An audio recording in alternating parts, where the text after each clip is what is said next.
ঘরের ছেলে ঘরে ফিরলেন হেলিকপ্টারে চড়ে নিথর দেহে।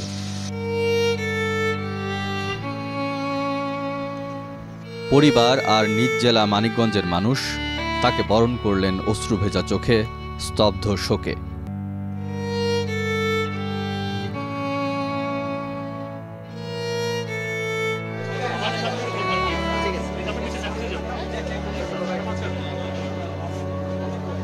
স্কোয়াড্রন লিডার আসিম জাওয়াদের নিজ জেলা মানিকগঞ্জের মাটিতে শেষ সজ্জা হল।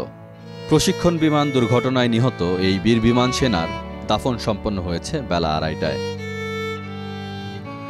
তখন আমরা জানি না, আমরা মনে করি যে সারা জাতিসংঘে কাজ করেছে। কিছুদিন আগে আপনারাও জানেন, সবাই ভারতবর্ষের থেকে সে অ্যাওয়ার্ড নিয়ে ফিরে আসছেন। অত্যন্ত মেধাবী একজন ব্যক্তি। তার মা আছেন, বাবা মা আছেন, সে রেখে গেছেন। এর আগে সকালে তার মরদেহ বহনকারী হেলিকপ্টারটি মানিকগঞ্জ শহরের শহীদ মিরাজ তপন স্টেডিয়ামে পৌঁছায়।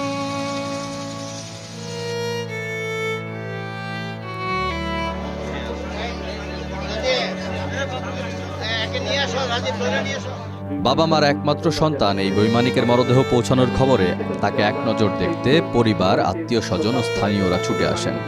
ছাত্র জীবনের তুখর মেধাবী এই বিমান সৈনিকের মরদেহ দেখে সবাই কান্নায় ভেঙে পড়েন। এবং পরিবারের সবাইকে শোকমুক্ত পরিবার এই ভার সইবার ক্ষমতা দেয়, এই আহ্বান করে আমার কথা শেষ করছি। সবাইকে ধন্যবাদ। আসসালামু আলাইকুম ওয়া রাহমাতুল্লাহি ওয়া বারাকাতুহু। সমাজ মুসলমান অনেকেই কথা বলার ইচ্ছা ছিল, আমরা সুযোগ দিতে পারছি না, ক্ষমা চাই।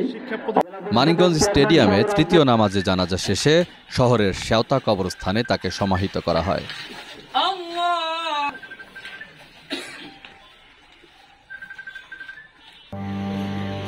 জাতীয় পতাকায় মোড়া কফিনে তাকে শেষ বিদায় জানান বিমান বাহিনীর সদস্যরা।